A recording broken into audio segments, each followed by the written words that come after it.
Okay, for homework tonight, you're going to take some notes on rhombus, rectangle, and a square. And we're going to review notes on a parallelogram first because a rhombus, a rectangle, and a square are all three types of parallelograms. So remember when we did the flow chart last week, or quite possibly the week before, we talked about that in the quadrilateral family, you have parallelograms, which are special types of quadrilaterals. And within parallelograms, you have a rhombus, you have a rectangle, and when we put those two together, it makes a square. So let's review some of the properties of parallelograms. First of all, the definition of a parallelogram is a quadrilateral with both pairs of opposite sides parallel. Once we know that we have a parallelogram, we can identify the special properties. First property that we're going to look at is that opposite sides are congruent to each other. Opposite angles are congruent. Consecutive angles are supplementary. Remember, that's the angles that come one after the other. And diagonals bisect each other, meaning where they cross at the midpoint and they cut each diagonal in half.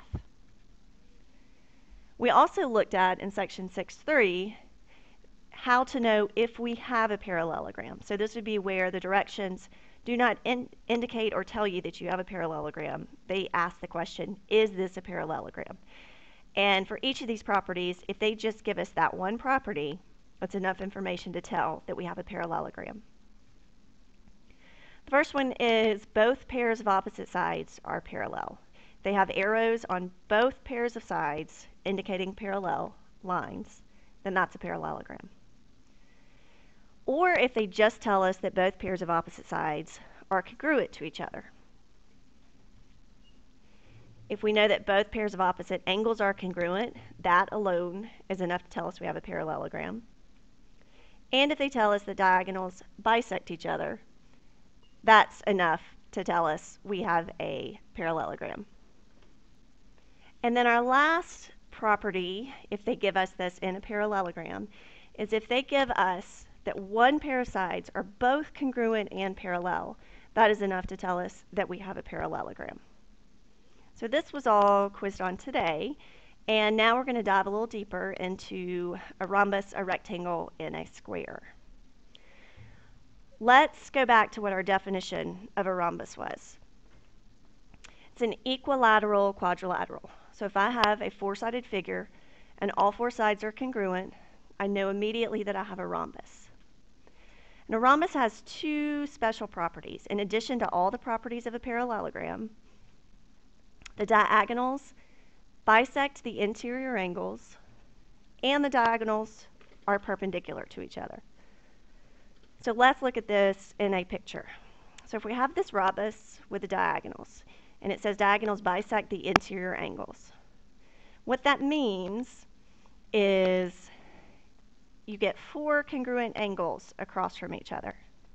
So all of these blue angles are congruent because opposite angles are congruent and they're bisected, meaning cut in half. All of these green angles are congruent.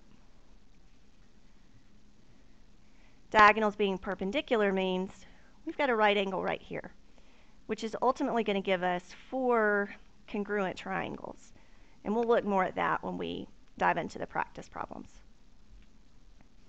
A rectangle, if you recall, is an equiangular quadrilateral, meaning all four angles are right angles with a measure of 90 degrees.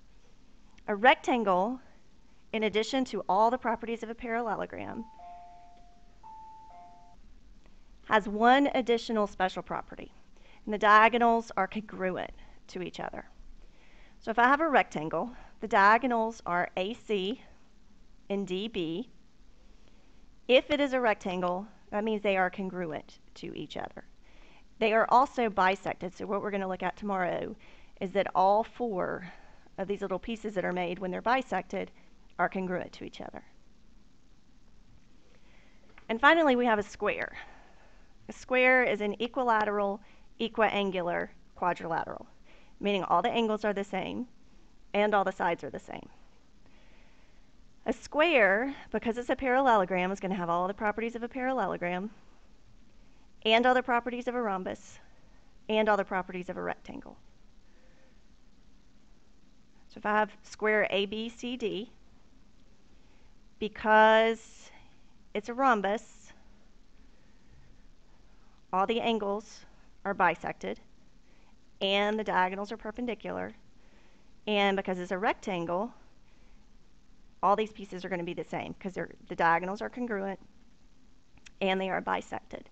So we will look at more practice tomorrow and dive a little deeper. We'll finish filling out your packet, but so for tonight, you should only have the front page of the packet filled out, and we'll finish up the back tomorrow.